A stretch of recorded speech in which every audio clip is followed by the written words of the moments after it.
राज्यसभा को upper house consider किया जाता है और लोकसभा को लोअर हाउस कंसीडर किया जाता है। सचिन तेंदुलकर एमपी रहे, बट उन्होंने कभी इलेक्शन थोड़ी लड़ा है। लेकिन अगर आप एमपी, एमएलए या फिर पीएम भी बनना चाहते हैं तो एडुकेशनली आपको किसी भी एलिजिबिलिटी की रिक्वायरमेंट नहीं है। तो अगर आप स्कूल नहीं भी गए हैं तब भी आप एमएलए, एमपी और इवन प्रधानमंत्री भी बन सकते हैं देश के।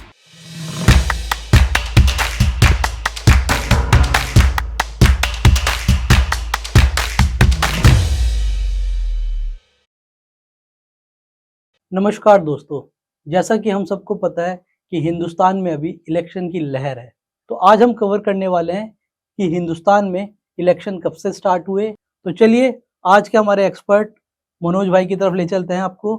थैंक यू मनोज भाई ज्वाइन करने के लिए आज का conversation once again. Thank you so much. Okay, तो सबसे पहला क्वेश्चन, हमें जो आज़ादी मिली वो 1947 में मिली, राइट।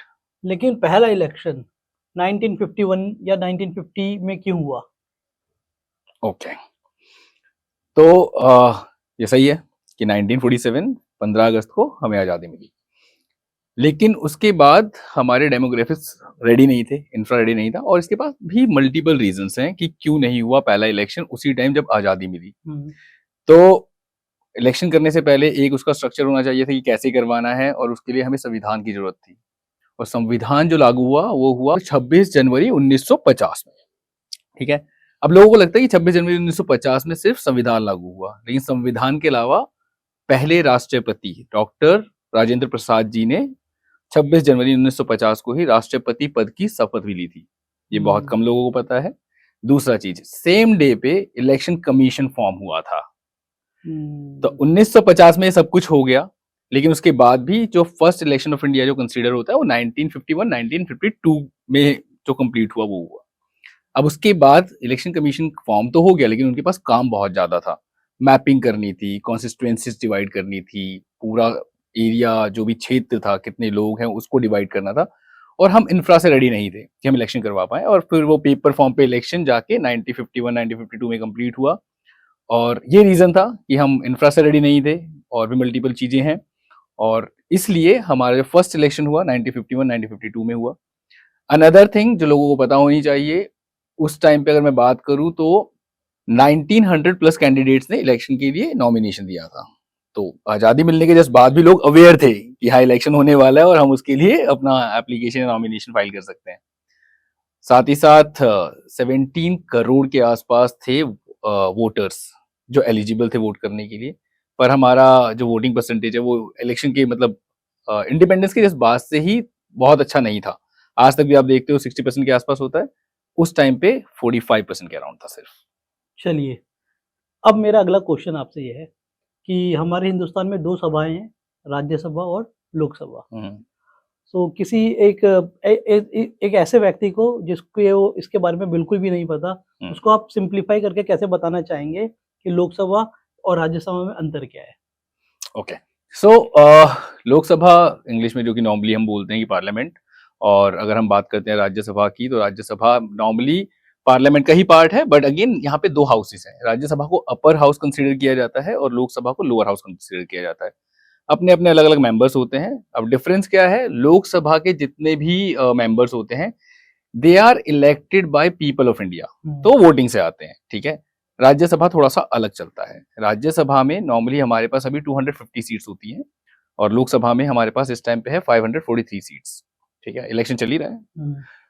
तो राज्यसभा में 250 सीट्स कैसे आती हैं, वो जो एमएलए होते हैं, मेंबर ऑफ असेंबलीज जो होते हैं, वो सेलेक्ट करते हैं अपने एमपी को, जो कि राज्यसभा मतलब अपर हाउस में जाके उनको रिप्रेजेंट करेगा। और 238 एमपीज जो है राज्यसभा के, वो लोग इलेक्ट करते हैं, लोग as an again assembly members, MLA आप कह सकते हो।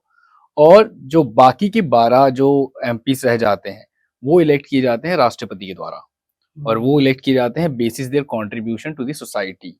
सचिन तेंदुलकर एमपी रहे, बट उन्होंने कभी इलेक्शन थोड़ी लड़ा है। ठीक है, महेंद्र सिंह धोनी का बात हो रहा था, लेकिन आई बिलीव कि अभी वो राज्यसभा के मेंबर नहीं बने। विजय माल्या का हम नाम जानते हैं, और इसी तरीके से वो 12 लोगों को चूज किया जाता है और वो रिप्रेजेंट करते हैं वहां पे जाके, उनके जो भी सवाल होते हैं। एक अदर मेजर डिफरेंस जो है आप ये समझ सकते हो कि राज्यसभा नॉर्मली प्रोटेक्ट करता है बहुत सारे राइट्स को लोगों के, कंट्री के। और जो हम बात करते हैं लोअर हाउस, जो कि मेंबर ऑफ पार्लियामेंट की हम बात कर रहे हैं, जब लोअर हाउस सेशन की हम लोकसभा की जब बात कर रहे हैं, तो वो लोग रिप्रेजेंट करते हैं ओवरऑल इंडिया के लोगों को। तो वहां पे जो नॉर्मली काम होता है, आप देखोगे कि वहां पे लॉ मेकिंग हो रही है या फिर बिल पास हो रहे हैं, तो passing of bills, passing of laws पे ज्यादा काम करता है लोकसभा। राज्यसभा ऑपोजिट हैंड पे काम करता है, protection of several rights. Right. चलिए, अब मेरा तीसरा क्वेश्चन जो आपसे है, हर व्यक्ति आज के टाइम में देखता है हमारे प्रधानमंत्री की तरफ, राइट, हमारे राष्ट्रपति की तरफ, अपने एरिया के एमएलए की तरफ, करेक्ट, एमपीज की तरफ, अपने स्टेट के, अपने डिस्ट्रिक्ट के, जो उनको रिप्रेजेंट करते हैं लोकसभा में। अब उनकी क्या कोई क्वालिफिकेशन होती है कि मिनिमम कोई क्वालिफिकेशन उनके पास होनी चाहिए? उनकी कोई एलिजिबिलिटी क्राइटेरिया होता है? वो क्या है? अच्छा, बहुत इंटरेस्टिंग क्वेश्चन है और मुझे हंसी सिर्फ इसलिए आ रही है क्योंकि वर्ड आपने किया क्वालिफिकेशन, लेकिन नॉर्मली यहाँ पे सिर्फ एलिजिबिलिटी होती है। और आई डोंट नो कि कितने लोगों को पता है, लेकिन बहुत सारे लोगों को नहीं पता। लेकिन अगर आप एमपी, एमएलए या फिर पीएम भी बनना चाहते हैं, तो एजुकेशनली आपको किसी भी एलिजिबिलिटी की रिक्वायरमेंट नहीं है। तो अगर आप स्कूल नहीं भी गए हैं, तब भी आप एमएलए, एमपी और इवन प्रधानमंत्री भी बन सकते हैं देश के। कंडीशंस दो होती हैं नॉर्मली। आप सिटीजनशिप आपके पास होनी चाहिए इंडिया की, that is one. Second, sudden age होती है। तो अगर मैं बात करूं कि एमएलए, एमपी या फिर प्राइम मिनिस्टर की मिनिमम एज होती है कि आपकी एज कम से कम 25 साल होनी चाहिए। आप 25 साल से ज्यादा है के हैं और आप सोसाइटी में, पॉलिटिक्स में आगे सोसाइटी में कोई डिफरेंस क्रिएट करना चाहते हैं, आप कर सकते हैं। कई बार आयरनी लगती है बात बोलते हुए कि वो लोग डिफरेंस क्रिएट करने की ज्यादा कोशिश कर रहे हैं जो कि खुद कभी स्कूल नहीं गए। ठीक है, but that is how it is. And हाँ, बस एक अलग कंडीशन राज्यसभा मेंबर के लिए होती है कि उसकी एज 30 ईयर्स कम से कम होनी चाहिए। प्रेसिडेंट के लिए भी ऐसा कोई एजुकेशनल डिग्री की रिक्वायरमेंट ऐसा नहीं है, but yes there is an age for president of India, that is 35 years. Citizenship और आपका एक एज क्राइटेरिया, ये दो चीजें मेजर मैटर करती हैं। पर एजुकेशन बैकग्राउंड की हम बात करें तो ऐसा कोई क्वालिफिकेशन मेरे को कभी नहीं मिली। आई सर्च्ड अ लॉट बट मेरे को नहीं मिला। बट कमाल की बात है, अजीब विडंबना है हमारे देश की कि एक प्यून की भर्ती के लिए भी आपके पास एक सर्टेन लेवल की एजुकेशन होनी चाहिए। और जहाँ पे आप देश को रन करने वाले हैं या फिर अपने स्टेट को रिप्रेजेंट करने वाले हैं, उसमें आपको किसी भी तरीके की एजुकेशन की कोई क्राइटेरिया रिक्वायरमेंट नहीं है। ठीक है, इसके बारे में भी हम चर्चा कर सकते हैं आगे, बहुत ज्यादा। और लोगों को चर्चा करनी भी चाहिए इसके बारे में। क्रिमिनल्स क्यों जाते हैं एमपी बन के, एमएलए बन के, कभी सोचा है? क्योंकि पढ़े लिखे कम होते हैं। ऐसा नहीं है कि जो पढ़े लिखे होते हैं वो क्रिमिनल नहीं बनते, वो भी बनते हैं। लेकिन हाँ, मैं समझ गया कि लोग क्यों वहां तक पहुंच पाते हैं। और आज के टाइम में मैं जब देखता हूँ लोगों के वाद संवाद न्यूज चैनल पे जब हम देखते हैं, जिस तरीके की भाषा का वो प्रयोग करते हैं, तो इससे कुछ लोगों को देख के ऐसा लगता है कि ये कैसे पहुंच गए उस जगह पे। चलिए, मुझे इसका आंसर तो मिल गया। तो मनोज जी, अब मेरा तीसरा क्वेश्चन आपसे है, जिसमें मैंने एक शब्द बहुत बार सुना है जब भी इलेक्शन होते हैं, तब हर बार मैंने इस शब्द को सुना है। उसमें शब्द है जमानत जब्त। अच्छा। तो ये जमानत, क्योंकि जमानत तो मुझे एक ही पता है, जो लोगों को भी लगता होगा कि जब हम किसी क्राइम में हम जेल जब हमें हो जाती है तो जमानत करके हमें बाहर करना पड़ता है। मुझे इतना ही पता है। लेकिन इसको हम इस इलेक्शन में कैसे यूज करते हैं, जमानत जब्त शब्द को? ये बात ठीक है। वैसे आप जो कह रहे हैं, क्रिमिनल वाले केस में ही मतलब हम बेल या जमानत की बात कर रहे होते हैं। लेकिन यहाँ पे भी अगर आप एक अच्छे कैंडिडेट नहीं है तो उसके अगेंस्ट आपको कुछ पेनल्टी लगती है। तो नॉर्मली होता क्या है, अगर आप एमएलए के इलेक्शन के लिए अपने आप को नॉमिनेट कर रहे हैं या फिर एमपी के लिए, तो दोनों की अलग अलग फीस होती है। ठीक है। और आपको इलेक्शन कमीशन को डिपॉजिट करना होता है। तो एमएलए के लिए अगर आप जाना चाहते हैं, नॉमिनेट करते हैं अपने आप को, 10,000 रुपीज का फीस लगता है जो आपको डिपॉजिट करना होता है। और एमपी के केस में 25,000 रुपीज का। अब ये होता कैसे, इसमें बोला जाता है कि आपका वोटिंग परसेंटेज, एक सर्टेन वोटिंग परसेंटेज होना चाहिए। किससे निकलता है ये परसेंटेज? ये निकलता है जितने वोट्स हुए हैं उससे नहीं कि कितने लोग एलिजिबल है आपके एरिया में, उससे कितने वोट हुए हैं। और ये परसेंटेज होता है, that is not the percent, I would say 1/6 as in जितने टोटल वोट हुए उसका 1/6। सिंपल सा एग्जांपल है, 100 वोट्स हुए तो 1/6 ऑलमोस्ट लाइक 16-17 वोट्स कम से कम आपके पास आने चाहिए। तो 16-17% आप मोटा मोटा ही पकड़ के चल सकते हो। अगर आप इससे भी कम वोट ला रहे हो तो आपकी जमानत जब्त हो जाती है। मतलब वो जो आपने डिपॉजिट किया था, डिपॉजिट मनी, वो आपको वापस नहीं मिलेगा। और इसी को कहते हैं जमानत जब्त हो जाना। तो इससे मुझे एक किस्सा याद आ गया कि मैंने कहीं पढ़ा था कि एक व्यक्ति है, उसने इलेक्शन के लिए वो खड़े हुए थे उनकी फैमिली जो थी वो 50 लोगों की फैमिली थी, राइट। ठीक है, और उनको टोटल 5 वोट मिले, ठीक है। तो ऐसे कई इसका किस्से मतलब ये हैं। है कि उनके ऊपर उनके परिवार को भी भरोसा नहीं विश्वास था, नहीं है। इस वजह से उन्होंने उनको वोट नहीं डाला। मैं तो ये सोच रहा हूँ कि उनकी मानसिक स्थिति क्या होगी रिजल्ट देखने के बाद। अब अगला क्वेश्चन आपसे मनोज भाई ये है कि क्या कोई व्यक्ति हार के भी सीएम या फिर पीएम बन सकता है? अपनी सीट से लेट सपोज वो हार गया, क्या वो बन सकता है सीएम? हाँ, तो यस, कोई इंसान इलेक्शन में हार के भी असेंबली लेवल पे जो इलेक्शन होते हैं जिनको हम विधानसभा कहते हैं स्टेट लेवल पे, उसमें हार के भी कोई सीएम बन सकता है। और रिसेंटली हमने एग्जांपल देखा था ममता बनर्जी के केस में कि वो हार गई थी अपनी सीट। लेकिन इसमें 2 कंडीशन होती है कि आप सीएम बन सकते हैं, आप उसकी शपथ ले सकते हैं, लेकिन नेक्स्ट 6 मंथ्स के अंदर आपको अपनी मेंबरशिप असेंबली की मेंबरशिप आपको प्रूव करनी होती है, दैट इज 1। और आप ही की पार्टी का कोई जीता हुआ मेंबर अपनी पोजीशन से एज एन एमएलए रिजाइन करेगा और आपको वहां से दोबारा नेक्स्ट 6 मंथ के अंदर इलेक्शन में खड़े होकर जीत दर्ज करनी होती है। तो इस कंडीशन में आप फिर सीएम रह सकते हैं। ओके, तो उसी टाइम एक जुमला फेमस हुआ था बहुत ज्यादा, खेला होवे।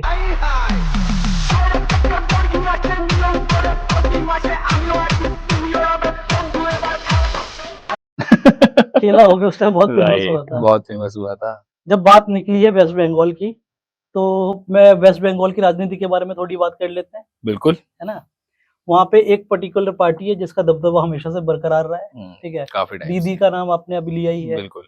तो आपको क्या लगता है कि वहाँ के जो लोग हैं वो उनको पसंद करते हैं, या फिर उनके ऊपर किसी तरीके का दबाव है, या फिर किसी का कोई ऐसा इतना ज्यादा इन्फ्लुएंस है जिसकी वजह से उनकी सरकार आ रही है? क्योंकि मैं ये देख पा रहा हूँ कि वहाँ पे बहुत ज्यादा विकास तो हुआ नहीं है। ट्रू। और ये जो आपने बात बोली बिल्कुल ठीक है, और मैं थोड़ा सा इसको इसलिए कनेक्ट कर सकता हूँ क्योंकि मैं सेम स्टेट से आता हूँ, ठीक है। मैं उसी स्टेट से आता हूँ, तो मैं इसलिए कनेक्ट कर सकता हूँ।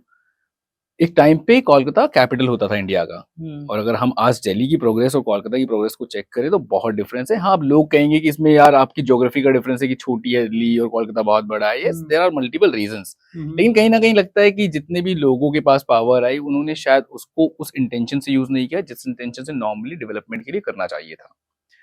और आपने कहा कि दबाव है वहाँ पे लोगों पे या फिर लोग ममता जी को लाइक करते हैं, आई वुड से कि ऐसा नहीं है कि उनको लाइक नहीं करते हैं। यस, बहुत अच्छी फैन फॉलोइंग है, क्योंकि कुछ पर्टिकुलर या कुछ सर्टेन लोग हो सकते हैं जो कि शायद उनको लाइक नहीं करते हैं, लेकिन हमेशा आप सारी सीटों या बहुत सारी सीटों के मार्जिन से जीत जाते हो तो इसका मतलब कुछ तो है आपके अंदर। अब वो आपने लोगों को डेवलपमेंट ना दिखा के शायद कुछ और बीस दिखाए हैं या कुछ और चीजें उनके फेवर में की हैं, पॉसिबिलिटीज बहुत सारी हैं, उसमें नहीं जाते हैं, अदरवाइज हम कोर पॉलिटिशियन कहलाएंगे, ठीक है। लेकिन नॉर्मली यस, वहां पे उनको लाइक करने वाले बहुत हैं अनडाउटली, जिसकी वजह से उनकी जीत बार बार होती है। इतना इजी नहीं था, इतना टफ बैटल पुट किया था बीजेपी ने लास्ट लोकसभा में भी, लेकिन इतना कोई मार्जिन दिख नहीं पाया, या स्टेट लेवल इलेक्शन पे कोई मार्जिन इतना दिख नहीं पाया। अभी देख लेंगे, अभी इलेक्शन के रिजल्ट्स बहुत पास में ही है, जून मंथ में आ जाएंगे हमारे पास, in the beginning of the June, तब पता लग जाएगा। लेकिन हाँ, उनको लाइक करने वाले बहुत है, that is one. Second thing, yes, बहुत सारे ऐसे लोग भी हैं जो कि उनको पसंद नहीं करते हैं, नॉट जस्ट बिकॉज ऑफ कि वो अच्छी नहीं है, जस्ट बिकॉज ऑफ उनके वर्क से वो हैप्पी नहीं है। क्योंकि जो लोग अलग लेवल के थॉट्स पे हैं तो उनको लगता है कि यहाँ पे हमारे साथ बहुत ज्यादा पॉजिटिव माहौल हो सकता था, बहुत सारी चीजें हो सकती थी।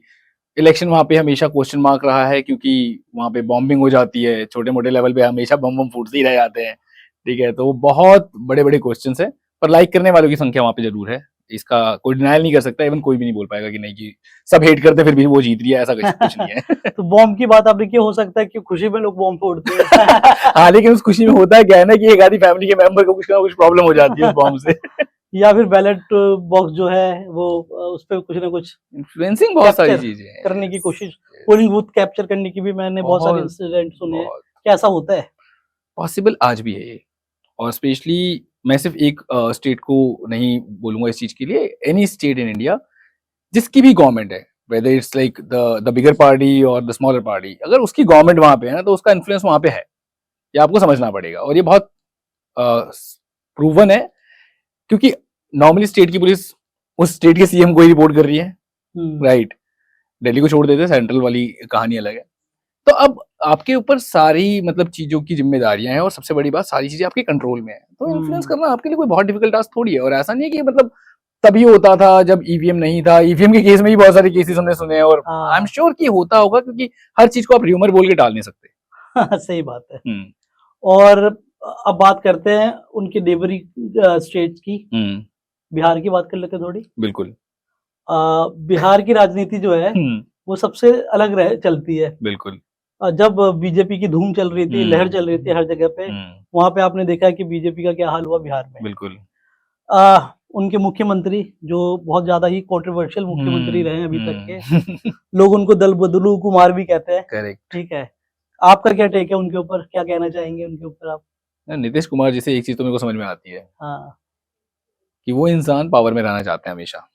उन्हें फर्क नहीं पड़ता पार्टी कौन सी है, उन्हें सीएम रहना है। उन्हें सीएम रहना। और ये अभी जितने भी बार उन्होंने किया है उससे नॉर्मली एक सिंपल सा मैसेज तो निकल के आता है, यार I want to be CM, ठीक है, मुझे फर्क नहीं पड़ता, I am supporting X party Y party, मुझे सीएम बना के रखो, जो बना के रखेगा मैं उसके साथ हूँ। अब बाकी इंटरनल क्लैशेस तो हैं जिसकी वजह से पार्टियां बदली जाती है और बहुत सारी और चीजें भी हैं। अगर आपको पावरलेस फील करवाया जाता है या किसी और को बताया जाता है कि यार नेक्स्ट पर्सन ये होना चाहिए, तो आप उसको इतनी इजीली एक्सेप्ट नहीं कर सकते हो। तो हाँ, आपने जो बोला कि ये फैक्ट है कि पावर मेरे को समझ में आता है कि उनसे जो मेरे को समझ में आता है कि वो पर्सन है जो कि मेरे को लगता है पावर ग्रीडी लगते हैं मेरे को थोड़े से पावर अब हम बात करने वाले हैं दिल्ली की, क्योंकि दिल्ली में हम लोग रहते हैं। करेक्ट। दिल्ली में एक बहुत ही विख्यात सीएम है जी, विश्व प्रसिद्ध सीएम, बिल्कुल, जो आजकल कारागार में है। तो उनके बारे में मैं उनकी पार्टी के जो जिस तरीके की पॉलिसीज है, मैं इन डिटेल में तो नहीं बात करना चाहूंगा उसमें, लेकिन जब से वो आए तब से उन्होंने बिजली फ्री कर दी है, पानी फ्री कर दिया है। True. लोगों को अच्छा भी लग रहा है। लेकिन मेरा ऐसा मानना है कि नथिंग इज फ्री। ठीक है, और if you are getting something in free it means you are the product. Fact. तो आपका क्या कहना है? क्योंकि मुझे तो नहीं लगता कि कोई भी इंसान किसी को भी किसी भी चीज के लिए कोई भी चीज, इवन के कोई सुझाव भी किसी को मुफ्त में आज के टाइम में देना पसंद नहीं करता। बिल्कुल सही बात है, और क्या एडवाइजर्स आज के टाइम पे चार्ज कर लेते हैं, फिर हम तो आप एक तो अच्छा प्रोफेशन है एडवाइस करना। फिर आप तो उस लेवल पे, तो वहां से आप फ्री दे रहे हैं। देखो ऐसा तो बिल्कुल ठीक है, क्योंकि कहीं ना कहीं ये पैसा तो नेशन का है, क्योंकि कोई किसी के घर से नहीं ला रहा। मैं एक पर्टिकुलर पर्सन की बात नहीं कर रहा हूँ। अगर कल ये चीज किसी और स्टेट में आ रही है या कहीं और भी जा रही है, कोई भी इंसान अपने घर से तो नहीं ला रहा। ये तो सिंपल है, ये पैसा है देश का, राष्ट्र का, और उस पैसे को घुमा के आपने फ्री बीज के तौर पे लोगों को दे दिया। आपका एक आर्ग्यूमेंट इस पे बिल्कुल ठीक है, जैसे मैंने सुना है उनके बहुत सारे लीडर्स से कहते हैं कि हमने क्या गलत किया कि अगर हमने लोगों का पैसा वापस लोगों को कर दिया। बिल्कुल आपने शायद गलत नहीं किया, लेकिन पॉसिबिलिटी ये भी हो सकती है कि उस पैसे को शायद किसी और अच्छे पर्पस से आप यूज कर सकते थे, और डेवलपमेंट या फिर और ज्यादा एम्प्लॉयमेंट क्रिएट करने के लिए भी किया जा सकता है। वो कर रहे हैं, ठीक है, प्रॉब्लम नहीं है, लोगों को खुशी है उस चीज के करने से। और सिर्फ हम इसको बिजली पानी तक सीमित नहीं कर सकते। उनके जो अगर अच्छे काम की बात करोगे, तो अगर आप हॉस्पिटल्स की आज कंडीशन देखो, और एक टाइम था जब हम कंडीशंस देखते थे, आप स्कूल्स देखो, यस देयर आर इम्प्रूवमेंट्स। आपके बच्चे स्कूल जाते हैं, चाहे वो किसी मतलब अगर वो गवर्नमेंट स्कूल्स की भी आज आप कंडीशन देखोगे, कॉलेजेस की हम बात करते हैं, तो एजुकेशन फील्ड में और या फिर आप मेडिकल फील्ड पे अगर आप बात करते हो, तो यस काम हुआ है, अनडाउटली काम हुआ है। और आज वो कारावास में है, वो एक अलग मुद्दा है, ठीक है, लेकिन वो ये भी साबित नहीं कर पा रहे कि उन्होंने गलत नहीं किया था। अभी कहानी सिर्फ ये चल रही है, ठीक है तो ना वो प्रूव कर पा रहे हैं, ना ओपोजिशन कुछ प्रूव कर पा रहा है। बट द पॉइंट ये है कि कुछ ना कुछ तो गलत हुआ है, अदरवाइज तो क्लीन तो अपने आप को कोई भी प्रूव कर सकता है ना। तो मुझे अपने आप को क्लीन प्रूव करने के जो भी मेरे पास फैक्ट्स हैं वो तो मैं प्रेजेंट कर सकता हूँ ना, वो तो कोई फाइट नहीं है। तो इसका मतलब कुछ तो प्रॉब्लम है। अब किस वजह से है वो सब कुछ न्यायालय के ऊपर है, ना वो आपके हाथ में, ना मेरे हाथ में, ना किसी पार्टी के बोलने से कुछ हो रहा है। हाँ, उनके फेवर में बहुत सारे लोग हैं जो कि बिल्कुल अच्छे आर्ग्यूमेंट देते हैं कि नहीं गलत हो रहा है, क्योंकि अगर बात करते हैं एक अमाउंट की, विच इज अ वेरी अगर नेशन वाइड देखोगे तो huge amount for individual, nation wide देखोगे तो उससे बड़े बड़े स्कैम और ये सारी चीजें हो चुकी है जहाँ पे कुछ नहीं हुआ। और बात करें कि क्या और लोगों ने नहीं किया, तो बहुत सारे लोगों ने किया है। ये पॉइंट ये है कि हाईलाइट हुआ है, तो बस अब उस पर कुछ ना कुछ तो होना था, तो वही हो रहा है। आई थिंक मेरे को लग रहा है। लेकिन मैंने ऐसा सुना है कि आज कांग्रेस उनके सपोर्ट में है, लेकिन जब जो सबसे पहला अगर सबसे पहले एक्यूज अगर किसी ने किया था उस पार्टी को, तो वो कांग्रेस पार्टी ने किया था। यही डिसहार्टनिंग है लोगों के लिए। जब आप एंटर कर रहे थे पॉलिटिक्स के अंदर, तो you were in against of corruption. आज करप्शन चार्जेस की वजह से आप अंदर हो। Are you getting the point? आप जब एंटर कर रहे थे, यू वर सेइंग कि कांग्रेस इज वन पार्टी जिसने सारा करप्शन किया है। आज आप उनके साथ मर्ज होके इलेक्शन लड़ रहे हो लोकसभा में, ठीक है, जिसमें कुछ सीटें आप लड़ रहे हो, कुछ सीटें कांग्रेस लड़ रही है। तो फिर आपने जो पहले बोला, अब ये पब्लिक के दिमाग में तो रहता है ना कि आप क्यों आए थे। तो कहीं ना कहीं पब्लिक जो अब थोड़ा सा उनसे डिटैच भी हो रही है। बहुत सारे लोग फेवर में अभी भी हैं और रहेंगे भी, आई एम नॉट डिनाइंग, लेकिन कुछ लोग डिटैच हो गए हैं। और डिटैच होने का रीजन यही है कि आपकी जो कथनी और आपकी जो करनी करनी है है वो वो। बिल्कुल बराबर नहीं है, वो अलग अलग हो हम्म, गई। शायद अपने स्टेटमेंट्स पे वो रहते ना, हम्म, मेरे को लगता है कि ही वाज वन, जब वो जीते, most loved CM of the country, not of Delhi. But exactly. आज देखा जाए तो मतलब अब वो बिल्कुल कहीं ना कहीं लगता है कि अब वो धूमिल हो गया है। तो मिल हो गया है। अब एक क्वेश्चन जो मेरा आपसे है वो ये है कि अभी जो नए वोटर ऐड हुए हैं, जिन्होंने इस इलेक्शन में वो पहली बार वोट करने वाले हैं, राइट। तो उनको मतदान करने से पहले किन किन चीज़ों का ध्यान रखना चाहिए? और मैं यहाँ पे बात सिर्फ दिल्ली के वोटर्स की नहीं कर रहा हूँ, मैं और दिल्ली के बाहर के वोटर की भी बात कर रहा हूँ, जहाँ पे आज भी लोग जात के नाम पर वोट डालते हैं। यस। तो उनको क्या आप मैसेज देना चाहेंगे? देखो मैसेज बहुत सिंपल सा है, ये जात के नाम पे और बाकी अदर स्टेट में भी आप जाते हो, ये चलता है कि मेरी कास्ट से या मेरी कम्युनिटी से कोई आ रहा है तो आई वुड सपोर्ट। लेकिन नॉर्मली मेरे को लगता है कि अब है ना, नेशन को उस पॉइंट पे पहुंच जाना चाहिए, या नॉर्मली लोगों को इस पॉइंट पे सोचना चाहिए कि अब ये कास्टिज्म से ऊपर उठ के सोचना पड़ेगा। अगर सिर्फ हम्म, कास्टिज्म तक रहेंगे तो मेरे को लगता है फिर वही हाल रहेंगे जो कि नॉर्मली हम बहुत पहले भी देख चुके हैं। मैं ये नहीं कह रहा कि कास्टिज्म वाले लोगों ने या कम्युनिटी वाले लोगों ने कम्युनिटी का फेवर नहीं किया होगा, हम्म, बट अब एज अ नेशन हमें देखना पड़ेगा।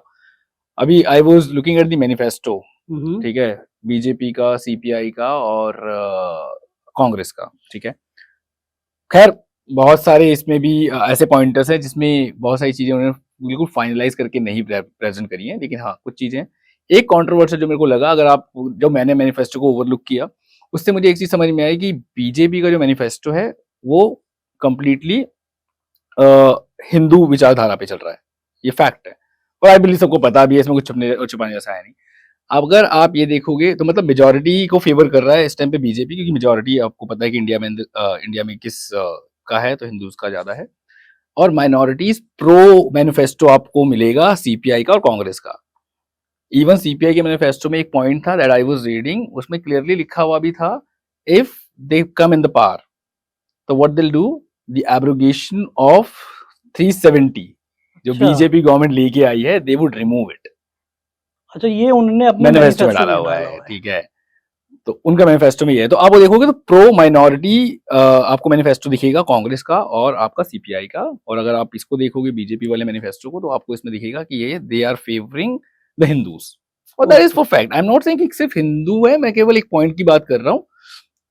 तो कास्टिज्म वाले में कनेक्ट कर रहा हूँ आपको, तो हम्म, यस कुछ पार्टीज कर रही हैं, लेकिन लोगों को सोचना चाहिए, इसमें एक पार्टी अपना काम कर रही है, उनका काम है क्योंकि भाई उनको जीतना है, कैंडिडेट अपना काम कर रहे हैं। एज अ वोटर आपको इतना सेंसिबल होना पड़ेगा कि आपको ये देखना चाहिए कि अगर ये गवर्नमेंट या कैंडिडेट हमारी एरिया से विन करके हमें जाके रिप्रेजेंट करेगा लोकसभा में, हम्म, तो ये हमारे लिए क्या कर सकता है। राइट। क्या एक कम्युनिटी स्पेसिफिक होकर काम करेगा तो फिर आपके लिए प्रॉब्लम है। और हो सकता है आप सेम कम्युनिटी से आते हो तो आपको तो फायदा होगा, लेकिन आपके एरिया में केवल आपका एक सर्टेन एरिया ही डेवलप हो पाएगा ना, बाकियों का क्या। हम्म, दैट्स द पॉइंट। राइट। अब मेरा इस वार्तालाप को अब हम अंत की तरफ ले चलते हैं, बिल्कुल। और एक लास्ट क्वेश्चन जो सबसे इम्पोर्टेंट भी है, आपको क्या लगता है कि इस इलेक्शन में किसकी विजयी होगी? ये तो मुझे लगता है सभी को पता है। इस पे कुछ बताने और बोलने जैसा बहुत कुछ नहीं है। मैं नहीं चाहता कि ऐसा कोई भी पॉइंट मैं डालूं कि जिससे किसी पार्टी को फेवर हो, because we are not doing this podcast with that intention. Exactly. Intention बहुत क्लियर है कि हमें ये पता होना चाहिए कि क्या क्या है लोगों के मैनिफेस्टो में या क्या क्या चल रहा है। पर ये मेरे को सब, मैं इसका आंसर सिर्फ एक ही वर्ड से खत्म करूंगा, एक ही सेंटेंस से खत्म करूंगा, सबको पता है कौन जीत रहा है, ठीक है। और बाकी लोग समझदार हैं। बिल्कुल, बिल्कुल। सो इस वार्तालाप को अंत करते हुए मैं आपको एक छोटा-सा मैसेज देना चाहूँगा कि पूरे पूरे नेशन को ये मैसेज देना चाहूँगा कि जो नए वोटर हैं या फिर अभी तक जो भी वोट करते हुए आए हैं, आप लोग घर से ज़रूर निकलिएगा उस दिन, ठीक है? अगर आपको बदलाव लाना है तो भी वोट करना पड़ेगा, या फिर इसी सरकार को कंटिन्यू रखना चाहते हैं तो भी आपको वोट तो करना पड़ेगा। ये मान के मत चलिएगा कि मेरा एक वोट किस काम आएगा, एक-एक वोट कीमती है। जब तक के लिए हम भी चलते हैं वोट देने, तब तक के लिए tata bye bye, take care.